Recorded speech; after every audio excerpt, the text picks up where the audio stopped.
Assalamualaikum warahmatullahi wabarakatuh. Berjumpa lagi dengan saya Syifa Syihab. Kali ini kita berjumpa pada mata kuliah Gizi Olahraga. Dan pada kesempatan ini saya akan mencoba menjelaskan topik pada pertemuan ini, yaitu mengenai metabolisme makanan pada olahraga. Oke.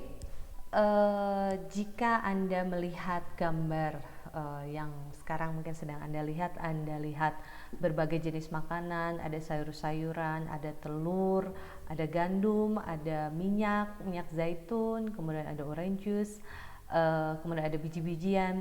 Jadi ini adalah sebuah ilustrasi bagaimana makanan yang sehat, makanan yang baik itu ya jenis makanan inilah yang seharusnya kita konsumsi. Namun pada kenyataannya kita tidak selalu bisa mengkonsumsi berbagai jenis makanan dalam satu waktu gitu ya. Nah, ketika kita berbicara tentang gizi olahraga, maka itu semua tidak terlepas dari jenis makanan dan bagaimana makanan-makanan tersebut diproses dalam suatu proses metabolisme di dalam tubuh kita. Nah, pada pertemuan kali ini kita akan membahas bagaimana sih caranya makanan yang tadi sudah kita konsumsi, ada telur, misalkan ada sayur-sayuran, ada gandum gitu. Kita akan mempelajari bagaimana jenis-jenis makanan yang kita kenal sebagai sumber karbohidrat, protein, dan lemak itu di metabolisme di dalam tubuh kita dan mampu menghasilkan energi yang mendukung kegiatan atau aktivitas kita sehari-hari. Sebelum kita melangkah lebih jauh, perlu Anda ketahui bahwa yang dimaksud dengan metabolisme adalah proses pembentukan atau penguraian zat di dalam sel yang disertai dengan adanya perubahan energi. Jadi ada dua proses, bisa pembentukan, bisa juga penguraian. Namun proses ini tidak seluruhnya terpisah. Jadi banyak sekali proses-proses itu yang merupakan proses yang terintegrasi atau prosesnya saling berhubungan satu dan lainnya. Di dalam metabolisme itu ada dua jenis kegiatan atau ada dua jenis proses. Yang pertama adalah proses pembentukan senyawa yang membutuhkan energi. Jadi tubuh kita ini juga banyak membentuk senyawa-senyawa atau molekul-molekul baru begitu yang dibutuhkan supaya tubuh kita ini tetap bekerja dan prosesnya itu membutuhkan energi. Proses yang membentuk senyawa itu dinamakan dengan anabolisme. Contoh-contoh dari proses anabolisme adalah reaksi fotosintesis, reaksi kemosintesis, sintesis lemak, dan sintesis protein. Intinya kalau anabolisme itu pembentukan, sedangkan lawannya adalah katabolisme. Katabolisme ini merupakan proses penguraian senyawa yang menghasilkan energi. Jadi kalau tadi anabolisme itu membutuhkan energi, pada katabolisme itu tubuh kita menghasilkan energi. Contoh proses katabolisme diantaranya adalah respirasi sel dan fermentasi. Sebelum makanan itu bisa menghasilkan energi di dalam tubuh kita, maka makanan yang Anda konsumsi itu terlebih dahulu harus dicerna. Ini sekilas kita bahas kembali begitu tentang proses pencernaan dalam tubuh manusia. Pencernaan merupakan proses penguraian senyawa makromolekul menjadi senyawa sederhana sehingga dapat tubuh gunakan sebagai sumber energi, dan selain sebagai sumber energi juga dapat digunakan untuk proses pertumbuhan dan metabolisme. Proses katabolisme sendiri itu mengubah atau menguraikan beberapa jenis makronutrien. Contohnya karbohidrat dalam proses katabolisme itu akan diuraikan menjadi glukosa. Protein itu akan diuraikan menjadi komponen penyusunnya yang terkecil, yaitu asam amino. Demikian juga lipid. Lipid itu nanti dalam proses metabolisme akan diurai menjadi asam lemak. Nah, jadi ketika Anda makan nasi, tadi pagi Anda makan nasi, makan telur, begitu, atau Anda minum susu atau makan keju, maka yang dapat digunakan oleh tubuh Anda itu bukanlah tempenya atau nasinya, begitu, tapi komponen-komponen atau molekul-molekul penyusun senyawa makronutriennya. Jadi yang Anda gunakan adalah karbohidratnya, proteinnya, dan lipidnya. Untuk bisa menghasilkan energi itu makronutrien tersebut harus diubah terlebih dahulu menjadi bentuk yang lebih sederhana. Contohnya tadi ada glukosa, ada asam amino, dan juga ada lemak. Semua makromolekul yang bertindak sebagai sumber energi itu biasanya memiliki atom C dan H. Jadi segala jenis makanan yang unsurnya itu mengandung atom karbon dan atom hidrogen itu pasti dapat dijadikan sebagai sumber energi bagi tubuh kita. Nah, sekilas kita akan lihat ini adalah proses pencernaan. Proses pencernaan berawal dari mulut. Begitu, mulut itu berfungsi untuk memecahkan atau memperkecil ukuran makanan sehingga dapat masuk ke dalam proses pencernaan. Kemudian masuk melalui kerongkongan. Di sini juga ada gerakan peristaltik atau menelan. Masuk ke dalam lambung. Ini fungsinya adalah untuk proses pengadukan, artinya pencampuran dari berbagai jenis makronutrien. Kemudian juga ada pencernaan protein serta adanya perlindungan dari asam lambung terhadap bakteri atau kuman-kuman yang tadi mungkin terkandung dalam makanan yang kita konsumsi. Selanjutnya dari lambung lanjut ke usus kecil. Di usus kecil ini adalah penguraian komponen karbohidrat, protein, dan lemak. Jadi dipecah-pecah menjadi molekul yang lebih kecil. Seperti yang sudah saya sebutkan tadi, ada glukosa, asam amino, dan asam lemak. Nah, setelah dipecah-pecah di dalam usus kecil ini juga nutrisi yang tadi sudah dihasilkan itu akan diserap melalui yang namanya jonjot usus atau disebut juga dengan mikrofili. Selain makronutrien, di sini di dalam usus halus juga terdapat proses penyerapan vitamin, nutrien, dan air. Lanjut ke usus besar. Di dalam usus besar ini ada penyerapan air. Proses penyerapan air berfungsi untuk menyerap kelebihan air sehingga dari makanan itu juga bukan hanya nutrisinya yang kita peroleh, tapi airnya juga harus kita serap. Sebelum dikeluarkan, feses disimpan di dalam rektum, begitu. Kemudian nanti akan dikeluarkan melalui anus.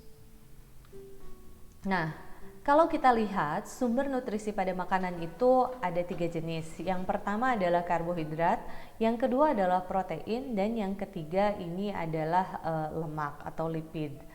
Kita lihat sumber nutrisi pada makanan yang pertama itu adalah karbohidrat. Terdapat beberapa jenis karbohidrat. Yang pertama adalah monosakarida, disakarida, oligosakarida, dan polisakarida. Keempat jenis karbohidrat ini memiliki perbedaan pada strukturnya. Jadi struktur penyusun karbohidrat yang paling sederhana itu adalah glukosa. Jumlah glukosa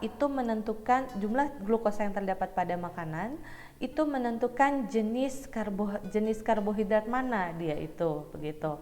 Apakah dia masuk monosakarida, disakarida, oligo, atau polisakarida. Yang paling sederhana adalah monosakarida. Kemudian yang kalau tersusun dari 2 satuan monosakarida itu dinamakan disakarida. Kalau tersusun dari 3 sampai 8 satuan monosakarida itu disebut dengan oligosakarida, dan ukuran yang lebih besar lagi, yang paling besar itu dinamakan dengan polisakarida. Nah, ini adalah contoh-contoh gula sederhana monosakarida. Itu jenis-jenisnya di antara lain ada fruktosa yang terdapat pada buah-buahan, ada juga glukosa yang merupakan gula darah. Sumber makanan lain itu bisa jadi buah-buahan, jus, susu, yogurt gitu ya, atau permen-permen. Jadi dia yang manisnya sangat terasa oleh indera perasa kita. Nah, contoh lain dari disakarida ini ada sukrosa, fruktosa, ada maltosa, sukrosa, dan laktosa. Jadi disakarida itu ada 3 jenis. Yang pertama maltosa, sukrosa, dan laktosa. Jika kita bandingkan beberapa antara disakarida dan monosakarida, maka yang paling manis itu adalah gula monosakarida. Kita lihat fruktosa yang merupakan monosakarida ini memiliki derajat kemanisan paling tinggi. Dibandingkan dengan gula pasir yang derajat kemanisannya itu hanya 1, maka fruktosa atau yang terdapat pada buah, madu, dan soft drink ini memiliki derajat kemanisan paling tinggi. Susu jika Anda minum ini sebetulnya dia mengandung gulanya itu adalah laktosa, di mana laktosa itu hanya memiliki derajat kemanisan 0,2. Jadi ketika Anda minum susu itu rasanya sebetulnya nggak tawar, tapi ada sedikit manis-manisnya. Nah, polisakarida ini merupakan jenis makanan yang pasti kita konsumsi dalam setiap kali makan karena dia berfungsi sebagai sumber karbohidrat. Polisakarida itu digolongkan menjadi 2. Ada polisakarida yang pati dan ada polisakarida yang non-pati. Polisakarida pati merupakan sumber energi bagi manusia, sedangkan polisakarida non-pati umumnya tidak dapat dicerna, namun dia bersifat penting untuk kesehatan usus. Contoh-contoh polisakarida diantaranya adalah pati, glikogen, selulosa, dan dextrin. Jadi sebenarnya apa sih polisakarida yang pati itu? Jadi polisakarida pati itu contohnya seperti singkong ini gitu ya, seperti kentang, ubi, kemudian jagung, itu dia mengandung pati, mengandung ada esens polisakaridanya, jadi ada semacam tepungnya. Nah, berbeda dengan polisakarida non-pati, itu biasanya banyak terdapat pada buah-buahan atau sayur-sayuran yang mengandung banyak serat. Jadi serat dikatakan dia tergolong ke dalam polisakarida non-pati karena sebenarnya struktur penyusunnya itu adalah pada serat, struktur penyusunnya itu adalah karbohidrat. Nah, sumber energi yang selanjutnya adalah protein. Jadi protein ini merupakan salah satu komponen utama dalam bahan pangan. Hampir seluruh makanan yang kita konsumsi itu sebenarnya ada proteinnya. Ketika Anda mengkonsumsi roti, mengkonsumsi beras, mengkonsumsi daging, begitu, itu sebenarnya bukan hanya tinggi atas misalkan nasi, itu sebetulnya tidak semuanya karbohidrat, tapi proteinnya juga ada gitu. Jadi merupakan komponen utama dalam bahan pangan. Nah, protein ini dapat berasal dari berbagai sumber, tapi kita dapat kategorikan menjadi 2. Yang pertama makanan atau yang berasal dari hewan atau disebut juga dengan protein hewani. Sedangkan protein yang berasal dari tanaman itu kita namakan dengan protein nabati. Contoh protein hewani itu ya tadi susu, telur, daging, ikan.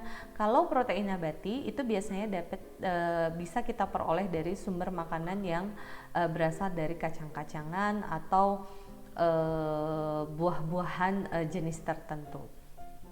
Nah, sebetulnya kalau kita lihat lagi tadi fungsi protein itu sangat banyak. Ketika protein masuk ke dalam makanan, protein yang terdapat dalam makanan itu kemudian dicerna oleh tubuh kita, maka akan dipecah menjadi penyusunnya yang terkecil, yaitu asam amino. Asam amino ini memiliki peranan yang sangat banyak dalam tubuh kita. Di antaranya dapat digunakan untuk menghasilkan protein baru, dapat digunakan juga untuk menghasilkan komponen biologis aktif seperti hormon gitu ya, ada insulin, serotonin, dan melatonin. Protein atau asam amino juga dapat digunakan sebagai sumber energi, dan asam amino ini juga dapat digunakan untuk sebagai bahan baku sintesis senyawa lain seperti glikogen dan lipid. Nah, jika kita lihat ada yang namanya sumber protein fungsional. Artinya, protein-protein itu sebetulnya tidak semua protein itu mudah dicerna oleh tubuh. Contoh, saya kasih contoh, kedelai dan tempe. Jika Anda makan kacang kedelainya, maka protein yang diserap oleh tubuh Anda itu hanya sekitar 50-60%. Tapi jika Anda makan kedelai dalam bentuk tempe, maka protein yang dapat diserap dari tempe tersebut itu melonjak atau meningkat jumlahnya hingga 80%. Nah, jadi ada ada jenis-jenis pengolahan itu yang justru dapat meningkatkan nilai ketercernaan proteinnya. Nah, ini adalah beberapa klasifikasi dari jenis-jenis makanan yang banyak mengandung protein. Yang pertama ada gandum, ikan, susu, dan telur. Tidak semua jenis makanan yang mengandung protein itu mudah dicerna oleh tubuh kita. Biasanya yang kelompok kacang-kacangan, jika langsung dimakan itu akan jumlah protein yang dapat diserap sama tubuhnya itu sebetulnya rendah. Tapi jika sudah melalui proses fermentasi, jumlah protein yang bisa diserapnya itu akan lebih tinggi. Nah, salah satu fakta menarik dari protein atau dari beberapa jenis makanan ini adalah di antara keempat jenis sumber protein, ternyata yang memiliki nilai ketercernaan paling tinggi itu adalah telur. Jika Anda makan satu buah telur, maka 99% protein yang terdapat dalam telur itu bisa Anda makan. Sehingga dikatakan telur ini adalah sumber protein yang fungsional dan memiliki nilai ketercernaan paling tinggi dibandingkan sumber-sumber makanan lainnya. Sumber energi lainnya adalah lemak. Jadi lemak ini dapat berperan sebagai sumber energi yang lebih efektif karena mengandung 9 kalori per gram. Lemak itu banyak atau lipid banyak terdapat pada semua bahan pangan dengan jumlah dan komposisi yang berbeda-beda. Anda juga pernah mungkin mendengar ada lemak itu ada yang nabati, begitu ya, berasal dari tanaman. Ada juga lemak yang berasal dari hewani, itu berasal dari hewan. Ini sering terdapat kontroversi gitu ya. Katanya kalau lemak yang berasal dari hewan itu cenderung tidak baik. Ya, memang betul adanya karena lemak yang berasal dari hewan ini dia tidak memiliki asam lemak esensial. Asam lemak esensial itu apa sih fungsinya? Ternyata asam lemak esensial itu memiliki peranan yang sangat penting bagi tubuh kita, terutama dapat mencegah penyempitan pembuluh darah akibat penumpukan kolesterol. Nah, sebenarnya kita itu tidak dilarang untuk mengkonsumsi lemak atau minyak, tapi kita harus pandai-pandai memilih jenis lemak mana yang kita konsumsi. Nah, lemak itu dapat juga dikategorikan menjadi dua, yaitu lemak jenuh atau saturated dan lemak tidak jenuh atau unsaturated.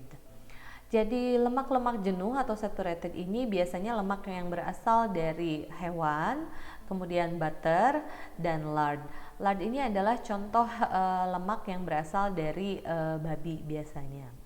Nah, untuk lemak yang tidak jenuh atau dikenal dengan unsaturated fat, jadi dapat kita klasifikasikan lagi atau dapat kita bedakan lagi menjadi dua jenis. Yang pertama adalah monounsaturated fats dan yang kedua adalah polyunsaturated fats.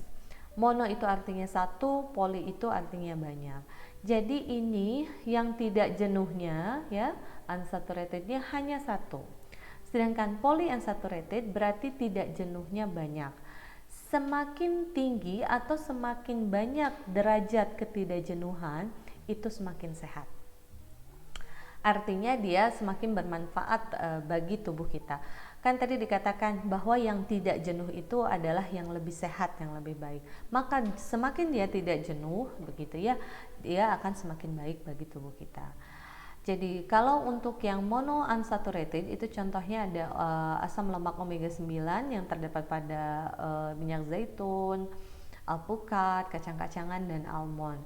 Sedangkan kalau polyunsaturated fat itu contohnya ada asam lemak omega 6 yang berasal dari minyak jagung, minyak bunga matahari begitu ya. Nah, untuk yang asam lemak omega 3 ini biasanya berasal dari produk ikan-ikanan dan beberapa jenis biji-bijian. Nah, sekarang ini kita masuk ke bagian yang agak, jangan takut. Ini nggak sepusing yang dibayangkan. Jadi tadi kita udah tahu nih sumber energinya tadi ada lemak, karbohidrat, dan protein. Lalu bagaimana ketiga jenis makronutrien itu mampu menghasilkan energi bagi tubuh kita? Kalau kita lihat, ternyata jalur katabolisme dari ketiga makronutrien tersebut itu saling terkoneksi. Nutrient catabolism pathways are all interconnected. Jadi semuanya itu selalu berhubungan. Makanya ketiganya memiliki fungsi sebagai sumber energi. Lalu bagaimana sih sebetulnya dia bisa saling terkoneksi? Kita lihat yang pertama dulu, yang di bagian tengah. Ini adalah jalur metabolisme dari karbohidrat. Karbohidrat itu akan dicerna oleh tubuh kita sehingga dihasilkan glukosa. Pertamanya itu adalah glikogen terlebih dahulu, kemudian nanti akan diubah menjadi glukosa, kemudian diubah lagi menjadi glukosa 6-fosfat, kemudian gliseraldehyde fosfat dan asam pirufat. Proses ini yang di dalam kotak ini namanya glikolisis. Dari asam pirufat menjadi asetil CoA ini dikatakan prosesnya namanya dekarboksilasi oksidatif. Jadi ini glikolisis, ini dekarboksilasi oksidatif. Nah, karbohidrat itu melalui jalur glikolisis dan dekarboksilasi oksidatif kemudian masuk ke dalam siklus Krebs. Setelah siklus Krebs itu akan masuk ke transfer elektron dan fosforilasi oksidatif. Dia mempunyai jalur yang utama. Kemudian bagaimana dengan jalur dari sumber energi lainnya seperti protein dan asam lemak? Kita lihat yang pertama di sebelah kiri ini protein. Protein kan unsur penyusun terkecilnya adalah asam amino. Protein itu akan diubah menjadi asam amino. Asam amino ini pada kondisi tertentu akan diubah menjadi asam keto. Asam keto ini ternyata bisa masuk ke dalam proses glikolisis sehingga nanti ujung-ujungnya dihasilkan asetil CoA dan masuk ke siklus Krebs. Lalu bagaimana dengan lemak? Lemak itu jika diuraikan menjadi komponen yang lebih kecil itu akan menghasilkan gliserol dan asam lemak. Gliserol dari lemak ini akan masuk langsung ke dalam proses glikolisis melalui perubahan dari gliserol menjadi glukosa 6-fosfat. Lalu bagaimana dengan asam lemaknya? Asam lemak dari asam lemak itu tidak masuk ke glikolisis, tapi dia langsung masuk ke proses dekarboksilasi oksidatif, sehingga yang tadinya asam lemak akan langsung diubah menjadi asetil CoA. Dari asetil CoA ini juga bisa, kalau bentuknya sudah asetil CoA, artinya dia bisa masuk ke siklus Krebs, lanjut ke proses transfer elektron dan fosforilasi oksidatif. Nah, jadi baik protein, karbohidrat maupun lemak dia memiliki caranya masing-masing. Caranya masing-masing untuk bisa masuk entah itu ke proses melalui proses glikolisis atau dekarboksilasi oksidatif begitu ya, tapi masing-masing mempunyai cara untuk masuk ke dalam jalur metabolisme utama. Sehingga kalau sudah tahu caranya, masing-masing dapat berperan sebagai molekul yang bisa menghasilkan energi. Jadi protein bisa menghasilkan energi, lemak juga bisa menghasilkan energi. Tinggal bentuknya saja yang harus dirubah supaya dia bisa masuk dalam jalur metabolisme utama. Nah, kalau kita lihat proses katabolisme dari karbohidrat satu persatu, jadi proses katabolisme karbohidrat itu diawali dengan glikolisis yang mengubah glukosa menjadi asam pirufat. Di dalam proses glikolisis ini akan dihasilkan ATP atau adenosin trifosfat yang kita kenal sebagai sumber energi. Glikolisis sendiri terjadi di dalam sitosol. Begitu asam pirufat dihasilkan, maka asam pirufat ini akan bergerak ke dalam mitokondria untuk masuk ke dalam siklus Krebs atau siklus asam sitrat. Nah, di sini juga pada saat terjadi proses di dalam siklus asam sitrat atau siklus Krebs, ini juga dihasilkan energi. Setelah masuk ke dalam siklus Krebs, ini akan melalui satu tahapan berikutnya, yaitu transfer elektron dan fosforilasi oksidatif. Nah, perlu Anda ketahui bahwa dalam satu rantai proses katabolisme, dalam satu tahapan proses katabolisme, mulai dari glikolisis sampai transfer elektron, ini yang paling banyak menghasilkan energi adalah proses transfer elektron. Ini kalau nggak salah cuma 2 ATP, ini 2 ATP, ini sampai 32 atau 34 ATP. Kita lihat ya. Nah, ini adalah jika kita lihat berapa banyak sih ATP yang dibutuhkan dari setiap yang dihasilkan dari setiap proses. Glikolisis itu menghasilkan 2 ATP, dekarboksilasi oksidatif itu membutuhkan 2 ATP. Siklus Krebs ini menghasilkan 2 ATP dan pada transfer elektron ini dihasilkan 34 ATP. Jadi ketika dalam satu siklus metabolisme, glukosa, satu molekul glukosa itu akan menghasilkan 38 ATP. Satu molekul glukosa bisa menghasilkan 38 ATP. Jadi banyak sekali sebenarnya energi yang bisa dihasilkan dari satu molekul glukosa. Kita lanjut, ini kita masuk ke katabolisme protein. Jadi protein itu kan dihidrolisis atau dicerna ke dalam tubuh kita, itu akan dihasilkan asam amino. Amino acid pool ini maksudnya adalah campuran dari asam amino. Campuran asam amino yang berasal dari protein ini memiliki beberapa alternatif jalan. Alternatif yang pertama adalah asam amino digunakan untuk sintesis protein baru. Alternatif yang kedua adalah asam amino digunakan untuk sintesis senyawa-senyawa tertentu. Di sini contohnya ada heme, ada nukleotida, ada hormon, ada juga neurotransmitter. Alternatif yang lain adalah asam amino yang tadi berasal dari protein, ini akan melalui serangkaian proses. Yang pertama adalah deaminatif atau oxidative deamination. Jadi gugus amina dari asam amino itu harus dihilangkan terlebih dahulu. Kenapa harus dihilangkan? Karena senyawa amina yang terdapat di dalam protein ini sebenarnya bersifat toksik dan tidak boleh terdapat dalam tubuh. Sehingga harus dikeluarkan dari tubuh manusia melalui siklus urea dan dihasilkan urin. Nah, saat asam amino itu sudah tidak lagi memiliki gugus amina, maka struktur utamanya ini akan diubah menjadi asam pirufat.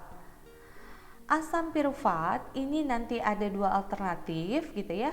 Ada yang akan dirubah menjadi glukosa, atau dari asam pirufat ini nanti akan masuk ke dalam dari asam pirufat itu akan masuk ke sini ya, diubah lagi menjadi asetil-CoA, terus masuk ke siklus Krebs.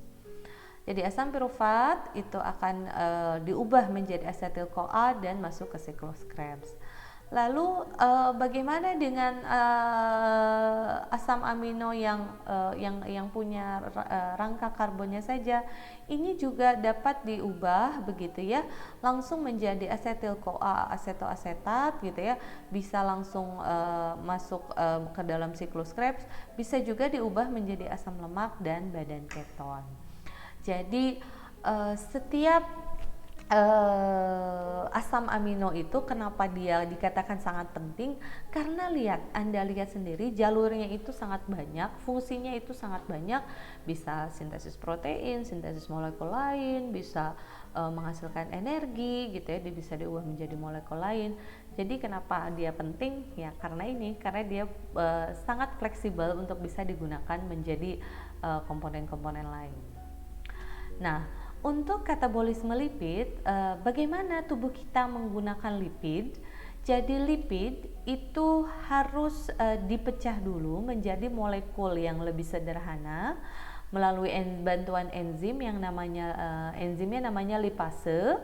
Prosesnya ini adalah namanya lipolisis. Jadi melalui proses lipolisis, lipid akan dipecah menjadi gliserol dan asam lemak. Gliserol dari lipid ini dapat diubah menjadi dihidroksiaseton fosfat.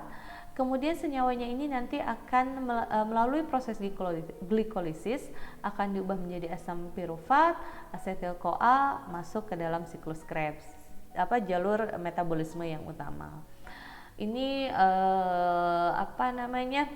gliserol itu mengikuti jalur metabolisme yang utama. Lalu bagaimana dengan asam lemak? Asam lemak supaya dia bisa digunakan sebagai sumber energi, dia harus melalui suatu tahapan oksidasi atau dikatakan dengan beta oxidation. Dia akan diubah menjadi asetil CoA dan asetil CoA ini nanti bisa masuk ke proses atau bisa digunakan sebagai bahan baku untuk masuk ke dalam siklus Krebs. Jadi baik setiap molekul biasanya harus diubah dulu menjadi molekul antara supaya dia bisa masuk ke dalam jalur metabolisme yang utama. Intinya seperti itulah kurang lebih ya. Mudah-mudahan bisa dipahami. Nah, sekarang kita ingin tahu bagaimana sih makanan tadi kan sudah banyak gitu ya menghasilkan energi. Semuanya punya cara. Tapi bagaimana kita menentukan bahwa makanan yang tadi kita konsumsi itu sudah memenuhi kebutuhan energi kita. Nah, untuk supaya kita tahu bagaimana makanan itu cukup atau tidak gitu ya energinya bagi tubuh kita, maka ada beberapa hal yang perlu kita kaji. Yang pertama adalah kita harus tahu dulu makanan yang kita konsumsi sehari-hari ini nilai kalorinya berapa. Apakah dia sudah cukup memenuhi kebutuhan kalori kita? Begitu ya. Kemudian yang kedua adalah melihat ke dalam diri kita sendiri. Kita pada saat tidur, pada saat beraktivitas, gitu, pada saat berjalan, semuanya butuh energi. Nah, kita harus menentukan sebetulnya kita setiap hari beraktivitas itu harus bisa ditentukan laju metabolisme dasarnya. Sebenarnya dasarnya basicnya kita ini butuh energi berapa banyak sih setiap hari begitu ya. Kemudian juga ada juga kita harus mengakses atau menilai keperluan kalori tubuh. Nah, ini adalah contoh nilai kalori beberapa jenis makanan. Kita lihat di gambar sebelah kanan, ini adalah nilai kalori yang dihasilkan oleh berbagai jenis molekul. Ada karbohidrat itu 4, lipid itu 9,3 dan protein itu adalah 4,1 kalori per gram. Jadi yang paling tinggi nilai kalorinya gitu ya, itu adalah lipid. Sisanya yang lain ini ada seperti hidrogen, glukosa, sukrosa, pati, kasein gitu ya. Glukosa sampai kreatinin ini mempunyai nilai kalori yang tidak terlalu tinggi. Tapi hidrogen ini sangat tinggi nilai kalorinya. Jadi tapi jangan Anda asumsikan juga kalau Anda mengkonsumsi hidrogen yang ada di udara begitu artinya saya mendapatkan energi atau kalori yang cukup banyak. Tidak seperti itu ya. Hidrogen di sini artinya dia dapat hidrogen yang proses pembakaran dalam kendaraan bermotor biasanya dalam bentuk murninya hidrogen. Nah, tadi nilai kalori makanan, selanjutnya adalah metabolisme dasar atau basal metabolism rate. BMR itu adalah menunjukkan kecepatan metabolisme sel secara keseluruhan pada kondisi dasar. Kondisi dasar Anda sekalian, kita semua, adalah keadaan seseorang dalam kondisi setelah selesai absorpsi pencernaan, jadi kita telah selesai makan, rileks, suhu tubuhnya tetap dan bebas stres. Jadi ketika kita sedang rileks, sedang beristirahat, tidak ada pekerjaan, tidak ada pikiran gitu ya, ini adalah kondisi dasar kita. BMR sendiri itu dihitung atau memiliki satuan kilokal per meter persegi per jam. Di sini ada kilokal, itu artinya menunjukkan jumlah kalorinya. Meter persegi ini adalah ukuran tubuhnya gitu ya. Kita kan punya luasan begitu. Per jam ini adalah persatuan waktu. Anda dapat melihat di bagian sebelah kanan ini adalah tabel yang digunakan sebagai acuan dalam perhitungan BMR. Ini diambil dari sumbernya FAO dan WHO. Jadi BMR itu dapat dikategorikan berdasarkan usia dan berbeda antara laki-laki dan perempuan. Jadi Anda bisa menghitung sendiri berapa sih BMR Anda dengan melihat usia dan berat badan Anda sekarang, kemudian Anda jenis kelaminnya laki-laki atau perempuan. Jadi tinggal dikalikan saja, misalkan Anda umur berapa? Anda umurnya 21 atau 20 begitu, berarti Anda ada di rentang ini, laki-laki atau perempuan, tinggal kalikan misalkan laki-laki berat badan Anda kali 15,3 tambah 679, maka akan dihasilkan jumlah kalori yang dibutuhkan untuk BMR Anda. Nah, selain dari gender, usia, kemudian tadi berat badan, salah satu kebutuhan kalori itu juga dipengaruhi oleh aktivitas. Jadi di sini ada berdasarkan usia, kemudian gender, ada juga pengkategorian berdasarkan jenis aktivitas. Ada sedentary, moderately active, dan active. Semua ini memiliki definisi tersendiri. Jadi kalau sedentary itu adalah aktivitas dasar, aktivitas yang dibutuhkan agar kita tetap hidup dan bisa menjalankan kegiatan sehari-hari. Kalau moderately active itu biasanya ada setara dengan jalan kaki berapa jam gitu, kurang lebih 45 menit setiap hari begitu. Kalau aktif ini tentunya kadar aktivitasnya lebih tinggi biasanya. Nah, ketika kita nih makan terus ya gitu, kita makan terus, berarti artinya sebenarnya kita selalu memasukkan energi dalam tubuh kita. Namun pada kenyataannya kan tidak semua energi yang kita konsumsi atau yang kita peroleh itu digunakan untuk aktivitas. Lalu kemanakah larinya kelebihan energi tersebut? Nah, sumber-sumber energi, kelebihan energi tersebut itu akan disimpan pada tempat-tempat tertentu dalam tubuh kita. Terdapat beberapa jenis sumber energi, begitu ya, yang sumber energi cadangan akibat tadi kelebihan energi, akibat kita makannya terlalu banyak. Sumber energi yang pertama adalah glikogen. Glikogen ini banyak terdapat tempat utamanya itu banyak terdapat di hati dan di otot. Energi atau kalori yang dihasilkan oleh glikogen ini berkisar berjumlah sekitar 1400. Sumber yang lain adalah glukosa atau lipid. Ini banyak terdapat dalam plasma darah atau cairan darah. Jumlah energinya hanya 100 kalori. Trigliserida itu adalah sumber energi yang banyak terdapat di jaringan adiposa. Jadi jaringan adiposa itu jaringan bawah kulit, jaringan yang ada di perut nih, yang bikin perut kita agak tebal gitu ya, mungkin perut saya aja. Ini yang merupakan cadangan lemak yang paling memiliki jumlah energi paling tinggi. Jadi dia memang ada di bawah jaringan kulit kita atau di jaringan adiposa.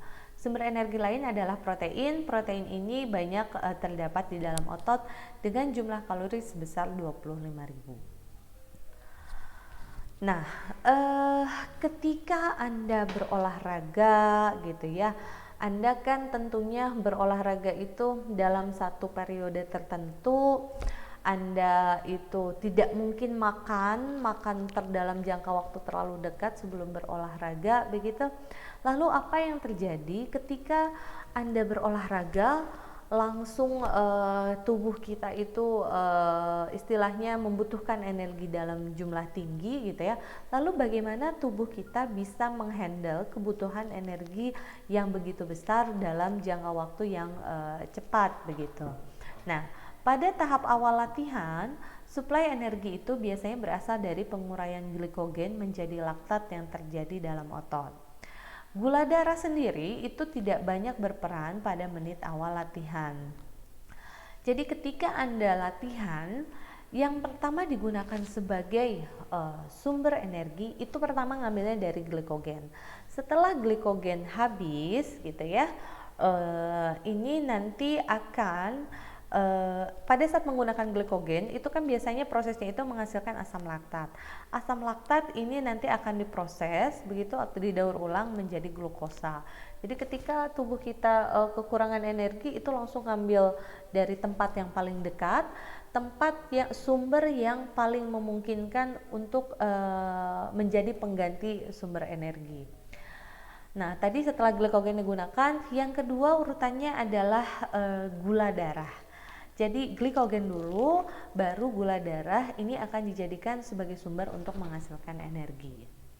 Nah, jika kita berolahraga dalam intensitas yang lebih tinggi, begitu ya tahap lanjutannya, setelah tadi cadangan energi di otot itu atau dari glikogen itu habis, maka sumber energi yang selanjutnya itu akan berasal dari sel-sel lemak atau free fatty acid atau asam lemak bebas.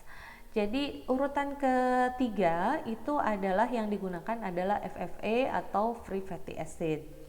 Nah, setelah FFA atau ini digunakan sebagai sumber energi, maka sumber selanjutnya adalah asam amino dari protein.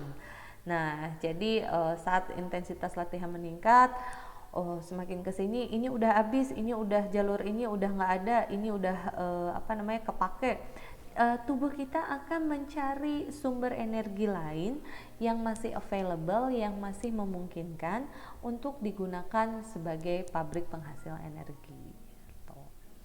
Lalu apa yang terjadi jika kita hampir seluruh energi yang terdapat dalam tubuh kita itu sudah selesai digunakan?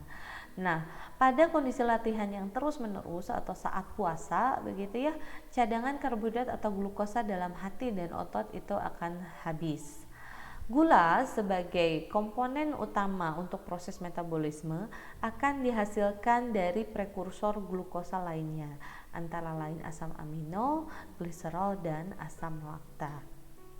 Pada kondisi kekurangan karbohidrat, kapasitas kerja maksimal tubuh kita ini dapat menurun sebesar 50%. Oke, jadi kalau bisa saya rangkum, jadi tubuh kita itu selalu menemukan cara untuk bisa survive.